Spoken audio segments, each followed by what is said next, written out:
नमस्कार, आप देख रहे हैं टोटल टीवी। मैं हूं सौरभ जौहरी। हमारी खास पेशकश में आपका स्वागत है। 4 महीने में दूसरी बार प्रधानमंत्री नरेंद्र मोदी के हरियाणा दौरे को लेकर अब सूबे की सियासत गर्माती जा रही है। 14 अप्रैल को अंबेडकर जयंती के दिन प्रधानमंत्री मोदी हिसार एयरपोर्ट का उद्घाटन करने जा रहे हैं। हरियाणा के पहले एयरपोर्ट से पहली उड़ान अयोध्या जाएगी।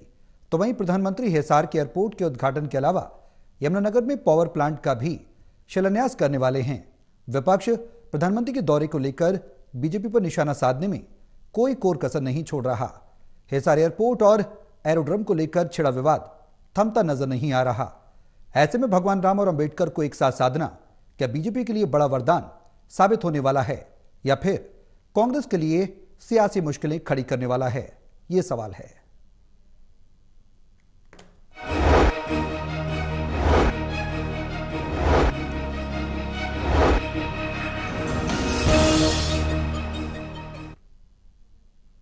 तो प्रधानमंत्री के आगामी दौरे को लेकर सूबे की सियासत गरमाई हुई है। विपक्ष जहां एयरपोर्ट में हुए कामों में नुक्स निकाल रहा है, कमी बता रहा है, भ्रष्टाचार का हवाला दे रहा है और जांच की मांग कर रहा है, तो वहीं सत्ता पक्ष खासकर बीजेपी हिसार को बड़ी सौगात देने वाली है। एयरपोर्ट की जो पहली उड़ान हिसार से अयोध्या के लिए रवाना होगी। अंबेडकर जयंती का दिन और अयोध्या में पहली उड़ान हिसार से होना, यानी कि प्रभु श्री राम और अंबेडकर को साधना, बड़ी सियासत के तौर पर इसे देखा जा रहा है। और ऐसे में विपक्ष कई सवाल खड़े कर रहा है। सवाल यह भी कि आखिर किस तरह से बीजेपी की रणनीति है, वो आगे किस तरह से देखने को मिलेगी। विपक्ष ने जो आरोप लगाए हैं, विपक्ष की आरोपों में कितना आधार है और बीजेपी की तैयारियां क्या हैं प्रधानमंत्री के दौरे को लेकर, और सूबे की सियासत आखिर गरमाई क्यों हुई है, ये तमाम सवाल है जिनके जवाब तलाशने की कोशिश करेंगे। हमारे सहयोगी हमारे साथ मौजूद हैं। हिसार से टोटल टीवी के acid editor doctor Mahesh Kumar, Panipat से एसिड एडिटर देवेंद्र कथुरिया और वरिष्ठ पत्रकार वीरेंद्र सोनी जी हमारे साथ चर्चा में बने हुए हैं। आप सभी के साथ मैं चर्चा को आगे बढ़ाऊं, लेकिन उससे पहले एक रिपोर्ट दिखाते हैं। रिपोर्ट देखिए, फिर करेंगे चर्चा की शुरुआत।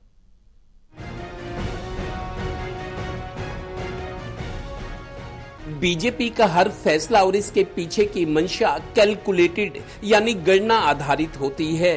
पीएम नरेंद्र मोदी के 4 महीने बाद फिर 14 अप्रैल को हरियाणा के दौरे पर सभी की नजरें लगी हैं। दरअसल 14 अप्रैल सोमवार को प्रधानमंत्री प्रदेश के पहले हिसार एयरपोर्ट का उद्घाटन करेंगे।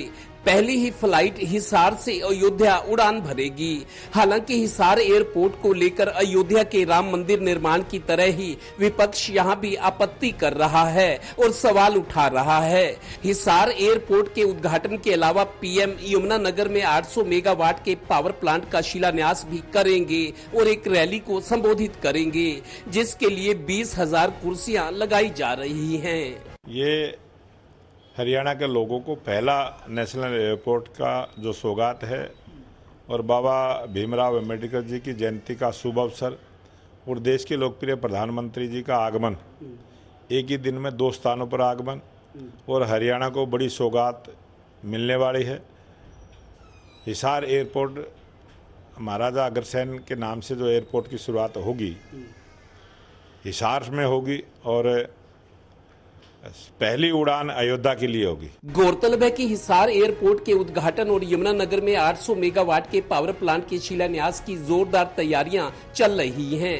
14 अप्रैल को डॉक्टर भीमराव अंबेडकर की जयंती है और हिसार एयरपोर्ट से पहली उड़ान अयोध्या के लिए, यानी राम जी और अंबेडकर जी की साधना, और साधना ही फल देती है।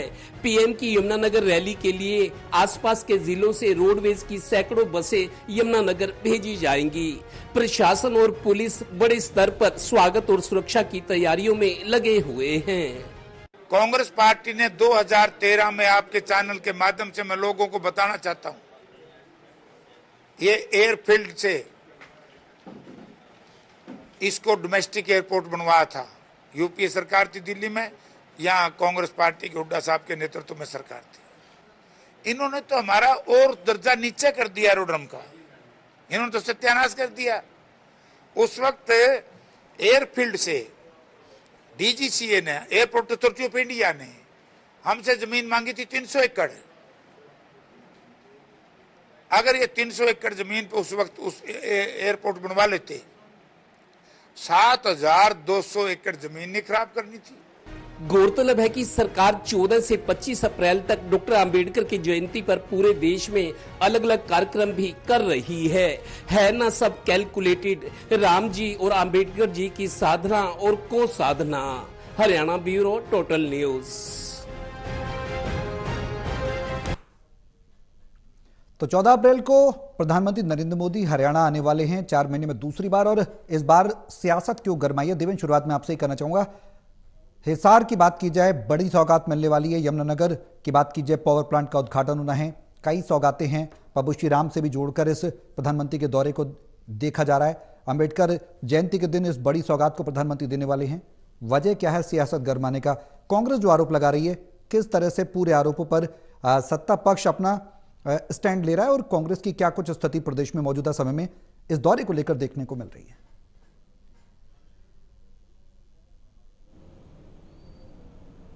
देवेंद्र। तो बिल्कुल मैं ये कहना चाहता हूं, बीजेपी जो भी काम करती है बड़े सोच समझकर और एक बिल्कुल सारी कैलकुलेशन, नफा नुकसान सोचकर कब क्या करना है, ये बीजेपी से बेहतर कोई नहीं जानता। हमने कितने राजनीतिक पार्टियां देखे, कांग्रेस, इनेलो है, जेजेपी है और दल है, आम आदमी पार्टी को भी देखा है कभी, लेकिन बीजेपी जो करती है डंके की चोट पर करती है और सोच समझ कर करती है, और नतीजे क्या होंगे उसका भी शायद पूरा अनुमान लगा लेती है।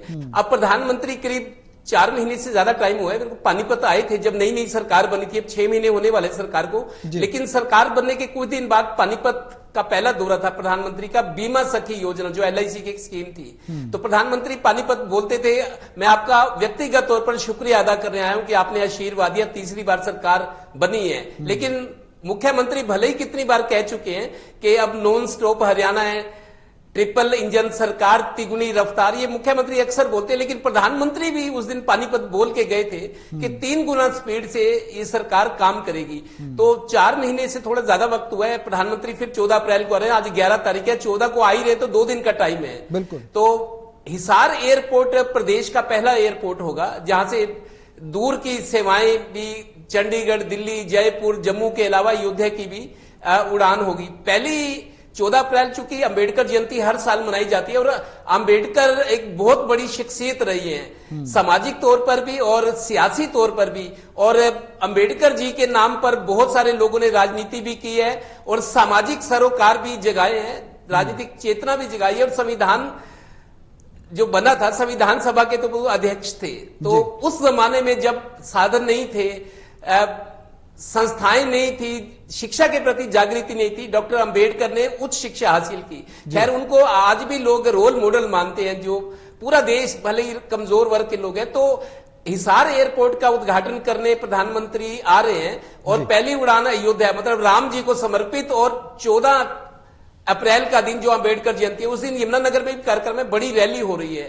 20,000 के करीब कुर्सियां लगाई गई हैं, और 5 से 7 एकड़ में जहां प्रधानमंत्री का हेलीकॉप्टर लैंड करेगा, तो बहुत बड़े स्तर पर तैयारियां चल रही हैं। आज नहीं, पिछले एक पखवाड़े से तैयारियां चल रही हैं, और अब तो आखिरी तैयारियां, उनका अंतिम रूप दिया जा रहा है। कुल मिलाकर प्रधानमंत्री का ये दौरा बहुत, मेरे को लगता है सियासी तौर पर भी सरकार को भी एक बल देगा और सियासी तौर पर भी पार्टी को मजबूत करेगा। क्योंकि आप देखिए चंडीगढ़ में बीजेपी की सरकार है, तीसरी बार बनी, दिल्ली में मोदी जी बैठे, सब कुछ बीजेपी सरकार और बीजेपी संगठन के मुताबिक हो रहा है जी। तो इसके देखिए आगे चलकर फायदे भी नजर आएंगे। अंबेडकर जो एक बड़ी शख्सियत है, उनके फॉलोअर्स बहुत है, करोड़ों में। कभी आप देखिए अंबेडकर के नाम पर मायावती ने, बीएसपी ने अपनी राजनीति चलाई, और दलों ने, कांग्रेस भी रही, इनेलो भी रही, मतलब आज भी देखिए हम चौधरी देवीलाल के बराबर डॉक्टर अंबेडकर की हम प्रतिमा या तस्वीर देखते हैं। आम आदमी पार्टी ने दिल्ली में यही कहा, भगत सिंह और डॉक्टर अंबेडकर। तो अंबेडकर बहुत बड़ी शख्सियत है। उनको एक चीज और है सौरभ, 14 तारीख से लेकर 11 दिन का 25 अप्रैल तक देश में अलग अलग कार्यक्रम हो रहे हैं डॉक्टर अंबेडकर जयंती के उपलक्ष्य में। इसके पीछे भी बीजेपी की मंशा है कि पार्टी को अलग अलग क्षेत्रों में मजबूत किया जाए, अलग अलग तरीके से। और अंबेडकर के जो अनुयायी हैं, जो इस समाज से आते हैं, उनके लिए भगवान जैसे हैं डॉक्टर अंबेडकर। तो बीजेपी सब कुछ सोच समझ कर करी है और नतीजे भी वैसे ही आते हैं जैसे एक कैलकुलेटेड होता है या जो एंटीसिपेट करती है, जो पूर्वानुमान होते हैं वैसे ही हैं। तो एक बड़ा मैं समझता हूं एक कार्यक्रम बीजेपी का है जो बीजेपी को माइलेज देगा पॉलिटिकल क्षेत्र में भी और सरकार को भी और ज्यादा आत्मविश्वास देगा। अब महेश, क्या कहती है बीजेपी की प्लानिंग? प्रधानमंत्री नरेंद्र मोदी का दौरा और सूबे में सियासत का उफान मारना और कांग्रेस का कहीं ना कहीं जयप्रकाश का सवाल खड़े करना। पहले उन्होंने कहा था, शायद वो बात भी लोग जानते ही होंगे, कि एयरपोर्ट बन जाएगा तो मैं इस्तीफा दे दूंगा, और अब कह रहे हैं कि 2013 में कांग्रेस ने डोमेस्टिक एयरपोर्ट पहले ही बना दिया था। क्या कुछ कहती है सियासी रणनीति?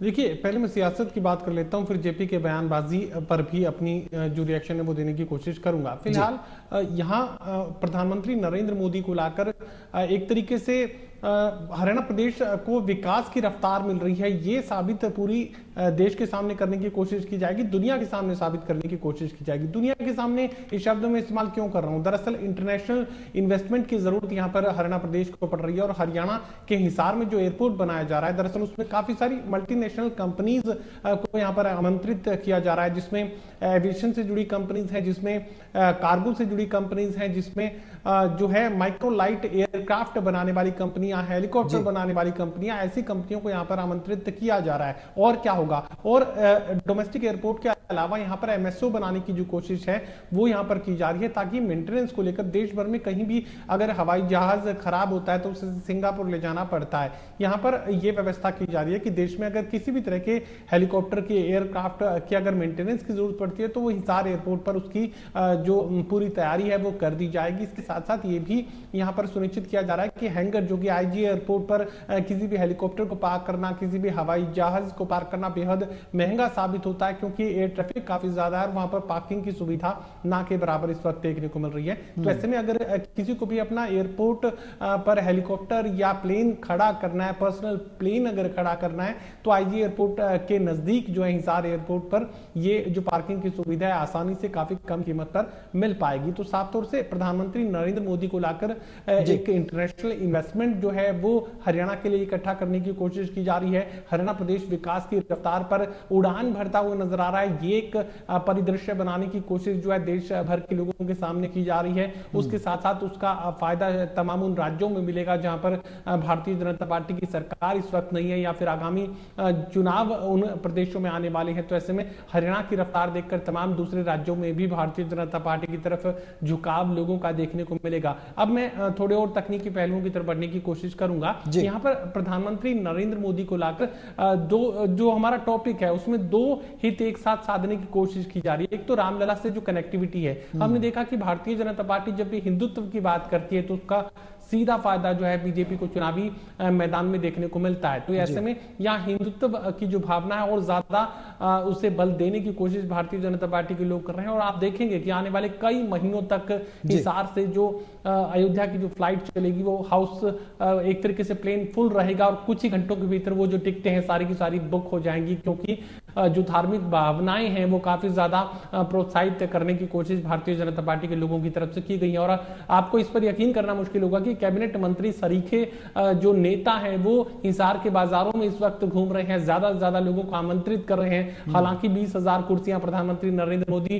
के इस आयोजन स्थल पर लगाई जा रही है, रैली स्थल पर लगाई जा रही है, जहां पर राज्य स्तरीय बाबा साहिब भीमराव अंबेडकर की जयंती कार्यक्रम रखा गया है। हालांकि कुर्सियां 20,000 लगाई गई हैं, लेकिन प्रदेश के 11-12 जिलों से लोगों को लाने की तैयारी यहां पर भारतीय जनता पार्टी के नेता कार्यकर्ता कर चुके हैं। और कैबिनेट स्तर के जो नेता हैं वो लोगों को आमंत्रित करते बाजारों में घूम रहे हैं। तो आप ये देखिए कि एक जश्न का माहौल यहां पर कायम करने की कोशिश की जा रही है। अनुसूचित जाति के लोगों को साधने की सबसे बड़ी मजबूरी भारतीय जनता पार्टी के लिए इसलिए भी है क्योंकि कांग्रेस पार्टी ने जिस तरीके से राहुल गांधी जो है संविधान की किताब, संविधान को सामने रखकर संविधान खतरे में है ये कहने की कोशिश कांग्रेस पार्टी के तमाम राष्ट्रीय स्तर के नेताओं की तरफ से की गई थी। और हरियाणा प्रदेश में हमने लोकसभा और विधानसभा दोनों चुनावों में देखा था था कि अनुसूचित लोकसभा में ज्यादा था, अनुसूचित जाति के जो लोग हैं वो सीधे सीधे कांग्रेस पार्टी के कतारों में खड़े नजर आ रहे थे। लेकिन चूंकि कुमारी शैलजा की नाराजगी यहाँ पर कांग्रेस पार्टी पर भारी पड़ी और उसके बाद जो अनुसूचित जाति के वोटर हैं, बड़ा वोट बैंक जो एक तरीके से यू टर्न लेता हुआ नजर आया था और भारतीय जनता पार्टी के खाते में जा चढ़ा था। ये कुमारी शैलजा की नाराजगी के बाद सब कुछ देखने को मिला था। अब भारतीय जनता पार्टी अपनी तैयारी कर रही है। आने वाले किसी भी चुनाव में, लोकसभा का हो, विधानसभा का हो, मेयर का हो, कोई भी चुनाव कभी भी भारतीय जनता पार्टी को झेलना हो तो उस वक्त बेहद आसानी यहाँ पर भारतीय जनता पार्टी अपने लिए कायम करना चाहती है, क्योंकि दो ही ऐसे बड़े वर्ग थे जो कि भारतीय जनता पार्टी के खिलाफ चुनाव मैदान में देखने को मिल रहे थे। सबसे पहले मैं जिक्र करना चाहूंगा जाट समाज का। पूरे हरियाणा प्रदेश में भूपेंद्र सिंह हुड्डा को मुख्यमंत्री के चेहरे के रूप में जाट समाज के लोग देख रहे थे, तो ऐसे में यहाँ एक बड़ी चुनौती जो है भारतीय जनता पार्टी को जाट समाज से मिल ही रही थी। लेकिन चूंकि चुनाव जाट और गैर जाट पर भारतीय जनता पार्टी के लोग करते हैं, तो ऐसे में इसका फायदा भी बीजेपी के लोग उठा रहे थे। और दूसरा जो पहलू था वो था अनुसूचित जाति के वोटर्स की तरफ से, जो कि एक बड़ी चुनौती यहाँ पर न सिर्फ हरियाणा प्रदेश में बल्कि राष्ट्रीय स्तर पर अनुसूचित जाति के लोग बीजेपी के खिलाफ खड़े थे और अब उसे साधने की कोशिश। ठीक है वीरेन जी, ये जो लगातार बीजेपी की मैराथन तैयारियां देख रहे हैं, प्रधानमंत्री का दौरा 4 महीने में दूसरी बार देख रहे हैं, विपक्ष लगातार सवाल उठा रहा है। सबसे पहले आपसे जानना चाहूंगा दौरे का इंपैक्ट क्या पड़ेगा और क्या जो विपक्ष सवाल उठा रहा है एयरपोर्ट एरोड्रम को लेकर, उसका क्या कुछ असर पड़ने वाला है इन तैयारियों पर? क्या कांग्रेस को कुछ फायदा होगा? जो आरोप कांग्रेस लगा रही है उसमें कुछ आधार देख रहे हैं आप? देखिए, पहली बात है कि भारतीय जनता पार्टी हरियाणा से हरियाणा को साधने का प्रयास नहीं कर रही है। हरियाणा तो सदा हुआ है, मतलब हरियाणा में तो कोई चुनाव है नहीं। तो हरियाणा के माध्यम से भारतीय जनता पार्टी पंजाब और उत्तर प्रदेश को साधने का प्रयास कर रही है। ये संदेश देना चाहती है कि जो हरियाणा मॉडल है वो उसका अन्य राज्यों में भी क्या प्रभाव पड़ेगा। हरियाणा एक आदर्श राज्य है जो भारतीय जनता पार्टी शासित है, भारतीय जनता पार्टी का सुशासन है जो है, उसमें हरियाणा में कितनी प्रगति हुई। भारतीय जनता पार्टी ये संदेश बिहार को देना चाहती है, उत्तर प्रदेश को देना चाहती है, पंजाब को देना चाहती है कि जहां अभी विधानसभा चुनाव होने वाले हैं, तो भारतीय जनता पार्टी इस दिशा में प्रयास कर रही है। देखिए, अगर यहाँ पर ये हवाई अड्डा बनता है, बन गया अब तो जो इससे जो है, देखिए हरियाणा का विकास तो होगा ही होगा और हरियाणा के साथ लगता है राजस्थान का भी होगा। और देखिए, कांग्रेस का काम है, कांग्रेस विपक्ष का काम है, कांग्रेस के नेता इस बात को, अब उनको ये प्रगति तो सहन होगी नहीं निश्चित रूप से। हालांकि जयप्रकाश जी कुछ भी कहें, लेकिन ये श्रेय तो भारतीय जनता पार्टी को मिलेगा। महाराजा अग्रसेन के नाम पर बनाया गया ये हवाई अड्डा है, तो भारतीय जनता पार्टी तो श्रेय लेगी। और ये देखिए कि जो प्रधानमंत्री नरेंद्र मोदी हैं, अब जो हरियाणा सरकार है उसका 6 महीने का कार्यकाल 17 अप्रैल को पूरा हो रहा है। तो मतलब एक सबका सरकार का रिपोर्ट कार्ड भी एक सामने आएगा, एक सरकार की जो उपलब्धियां होगी उनको जनता के बीच जाने का, बुनाने का प्रयास किया जाएगा। इसके लिए भीड़ भी जुटाई जा रही है, कार्यकर्ताओं की ड्यूटी लगाई गई है। हिसार में 15 जिलों के भारतीय जनता पार्टी के कार्यकर्ता हैं, यमुनानगर में 12 जिलों के कार्यकर्ता बुलाए जा रहे हैं। और भीड़ को बुलाने के लिए जो पहले व्यवस्था होती थी, जो कांग्रेस के समय में होती थी, भीड़ को एकत्रित किया जाता था, बसों के माध्यम से लोगों को बुलाया जाता था, उनके भोजन की व्यवस्था है, उनको पैक्ट बंद भोजन जो है, जो टीचर है उनकी ड्यूटी लगाई गई है। हर टीचर को 10,000 पैकेट बांटने की या 5,000 पैकेट बांटने की एक ड्यूटी लगाई गई है। तो जो पहले से होता है वो सब व्यवस्थाएं तो है ही हैं। तो मतलब एक बात तो है कि भारतीय जनता पार्टी हरियाणा के माध्यम से जहां चुनाव होने हैं, विधानसभा चुनाव, वहां पर एक संदेश देना चाहती है। और देखिए, हरियाणा में जो है बिहार दिवस मनाया गया, ये तो पहले तो कभी नहीं बनाया जाता, क्योंकि हरियाणा के अंदर में बिहार के लोगों की संख्या काफी है और उनके वोट हैं और वो अपने रिश्तेदारों को संदेश देना चाहते हैं कि भारतीय जनता पार्टी उनके हितों की कितनी रक्षक है, कितनी हितैषी है। तो ये एक कसरत है। भारतीय जनता पार्टी चुनाव को बड़ी माइक्रो मैनेजमेंट से लड़ती है, ये उस दिशा में एक प्रयास है जी। अब विपक्ष के पास और कोई मुद्दा है नहीं। देखिए, अब हरियाणा के अंदर तो कोई चुनाव है नहीं, तो विपक्ष अपनी सक्रियता बनाने के लिए जो हिसार के सांसद हैं जयप्रकाश, उनके लिए बस कहने के लिए मुद्दे हैं, वो जगह जगह मुद्दे उठाते रहते हैं, ये बात भी उठा रहे हैं। हालांकि मुख्यमंत्री ने स्पष्ट किया कि हवाई अड्डा और एरोड्रम में कोई अंतर नहीं है भाई, जहां से डोमेस्टिक फ्लाइट शुरू होती हैं तो वो व्यवस्था, वो 5 स्थानों से हिसार के लिए उड़ानें मिलेंगी और बाद में अगर संख्या यात्रियों की बढ़ेगी, यात्रियों ने रुचि दिखाई तो ये संख्या बढ़ाई जा सकती है। तो भारतीय जनता पार्टी अम्बेडकर जयंती का अवसर चुना है, इससे भारतीय जनता पार्टी अन्य राज्यों को भी देश में एक समरसता का संदेश देना चाहती है। देवेंद्र, जो तैयारियां बीजेपी की देखने को मिल रही हैं और जो मैराथन तैयारियां हो रही हैं हमेशा माइक्रो मैनेजमेंट का, जिस तरीके से वीरेंद्र जी ने भी जिक्र किया और महेश भी बता रहे हैं कि जो तैयारियां हैं बड़े स्तर पर हैं और देखा जाता है कि हर प्लानिंग सोच समझकर पार्टी करती है। ऐसे में दूरगामी परिणाम होंगे, इस बात से भी इनकार नहीं किया जा सकता है। आगामी भविष्य की राजनीति भी पार्टी अभी से तय कर रही है और जो विकास है, जो रिजल्ट की बात वीरेंद्र जी भी कर रहे हैं कि 6 महीने का रिजल्ट भी देना है, रिपोर्ट कार्ड भी जनता के सामने रखना है, उसको लेकर पुरजोर तरीके से तैयारी पार्टी कर रही है। जमीनी स्तर पर काम के आधार पर उसको लेकर कोशिश की जा रही ताकि कोई कोर कसर न रह जाए।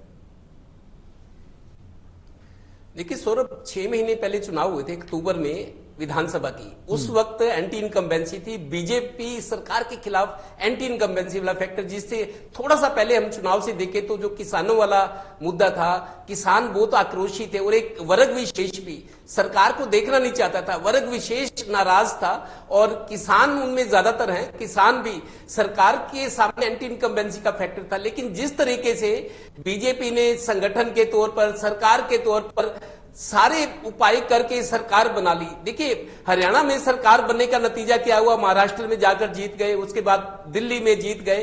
अब हरियाणा एक मॉडल स्टेट बन चुका है, दिल्ली से सटा हुआ है। हरियाणा में 18 हाईवेज है, 22 जिले, छोटे छोटा हरियाणा छोटा है। अगर हम दिल्ली से चले तो पौन घंटे में सोनीपत जिला आता है, अगले पौन घंटे में पानीपत, अगले पौन घंटे में करनाल, अगले पौन घंटे में कुरुक्षेत्र, फिर अंबाला और चंडीगढ़ प्रदेश की राजधानी। छोटे छोटे जिले हैं, विकास बहुत हुआ है। क्योंकि ये चौधरी देवीलाल जब मुख्यमंत्री थे, उन्होंने प्रचार किया था कि जिले छोटे होंगे तो प्रशासन अच्छी तरीके से देखभाल कर सकेगा, लोगों की जरूरतें पूरी होंगी, छोटे जिले होंगे तो विकास होगा। जैसे हम यूपी में देखते हैं या मध्य प्रदेश, बड़े बड़े जिले हैं, आबादी है, लेकिन उतना विकास नहीं हो पाता जितना हरियाणा में तेजी से हुआ है। जैसा मैंने बताया, आधे पौने घंटे में हरियाणा में 18 हाईवेज है। अब पानीपत में तो चारों तरफ हाईवेज बने हुए हैं, आप हरिद्वार चले जाइए, रोहतक चले जाइए, दिल्ली चले जाइए, अंबाला चंडीगढ़ चले जाइए। तो हरियाणा को मॉडल स्टेट के रूप में पेश किया है। और दूसरा, जिस तरीके से महिलाओं के लिए पंचायतों में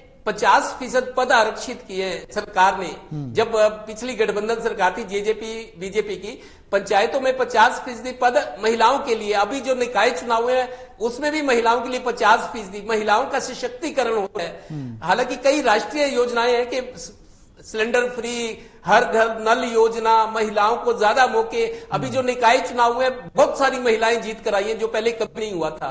तो हरियाणा की सरकार की कुछ ऐसी नीतियां हैं जिसका मैसेज, जिसका संदेश बाहर जा रहा है। हरियाणा से कौन सी स्टेट सटी है? देखिए यूपी सटा हुआ है हरियाणा से, हिमाचल सटा हुआ है, उत्तराखंड भी सटा हुआ है, राजस्थान भी, दिल्ली भी और पंजाब भी। 6 राज्य हरियाणा को छूते हैं। तो ये मैसेज हरियाणा में जो काम हो रहा है, तरक्की हो रही है, महिलाओं का सशक्तिकरण हो रहा है, व्यापार बहुत अच्छा है। अब देखिए पंजाब के मुकाबले हरियाणा की अर्थव्यवस्था बहुत मजबूत है और वहां जो प्रॉपर्टी की कीमतें हैं, खेती की जमीन हो या कॉमर्शियल या रेजिडेंशियल, हरियाणा में प्रॉपर्टी की कीमतें बहुत ज्यादा बढ़ गई है, पंजाब से 3 गुना मैं मानता हूं। चाहे वो आवासीय संपत्ति है या इंडस्ट्री की है। तो हरियाणा का जो तरक्की हुई है उसका मैसेज आसपास जा रहा है, इसी का फायदा बीजेपी उठाएगी। महेश और वीरेंद्र जी, मैं आपसे भी शॉर्ट में ही कमेंट देना चाहूंगा। महेश, जो तैयारियां देखने को मिल रही हैं, इसके बाद ये कहा जा सकता है कि कांग्रेस को बड़ी मुश्किलों का सामना आने वाले समय में, सियासी मुश्किलों का सामना करना पड़ेगा, क्योंकि बड़े स्तर पर तैयारियां, मौका है, सत्ता में सरकार है बीजेपी की, तो जाहिर सी बात है लोगों को सौगातें तो मिलने वाली हैं, तो उसको कोई कोर कसर पार्टी नहीं छोड़ रही है। देखिए बिल्कुल सौगातें तो मिलेंगी ही, लेकिन भारतीय जनता पार्टी की तैयारियां जो हैं चुनाव जीतने के साथ ही अगले दिन से ही देखने को मिली थी। नायब सिंह सैनी ने मुख्यमंत्री की शपथ भी नहीं ली थी, लेकिन उससे पहले अधिकारियों की बैठक वो ले चुके थे और आगे की जो रूपरेखा है वो तैयार कर चुके थे। तो 2-2 की कह सकता हूं कि 1 मिनट भी भारतीय जनता पार्टी ने बर्बाद नहीं जाने दिया, जबकि यहाँ कांग्रेस पार्टी कोशिश कर रही है कि शायद कुछ किया जाए, बयानबाजी हो रही है, लेकिन अभी तक ग्राउंड जीरो पर कुछ भी देखने को नहीं मिला। अगले ही क्षण से भारतीय जनता पार्टी ने अगले चुनाव की तैयारियां जो है चुनाव जीतने के साथ ही शुरू कर दी थी। अब वीरेंद्र जी, क्या इन तैयारियों के बाद, इन मैराथन सौगातों के बाद कांग्रेस में कुछ परिवर्तन देखने को मिलेगा? क्या लगता है कि कांग्रेस कमबैक कर पाएगी? क्योंकि लगातार जो तैयारियां पार्टी कर रही, जो सौगातें दे रही है, बड़े स्तर पर मैराथन तैयारियां देखने को मिल रही, हमेशा एक्टिव मोड में पार्टी रहती है, उसका कोई सानी मिल पाएगा कांग्रेस को या नहीं? देखिए, कांग्रेस को अभी जो भारतीय जनता पार्टी को शासन करने का अवसर मिला है, तो भारतीय जनता पार्टी की जो नीतियां हैं, जो कार्यक्रम है, अभी सरकार जो है उस ढंग से अलोकप्रिय नहीं हुई है। अभी तो सरकार की शुरुआत ही हुई है, 6 महीने ही हुए हैं, तो अभी सरकार को पर्याप्त अवसर भी देना चाहिए और कांग्रेस देगी भी। कांग्रेस अभी फील्ड में नहीं निकलेगी, उसको मालूम है कि जनता का कोई साथ नहीं मिलेगा, तो सरकार को अवसर मिलेगा, सरकार अपने काम कर रही है। तो यही कुल मिला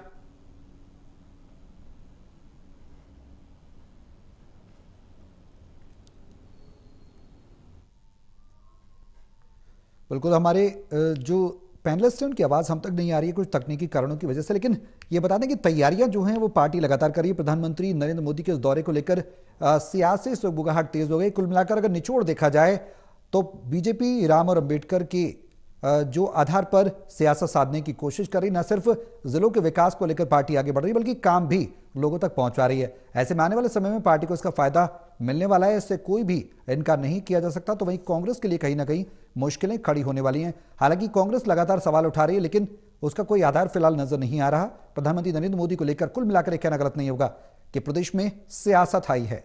मेरे साथ इस खास पेशकश में अभी के लिए बस इतना ही। नमस्कार।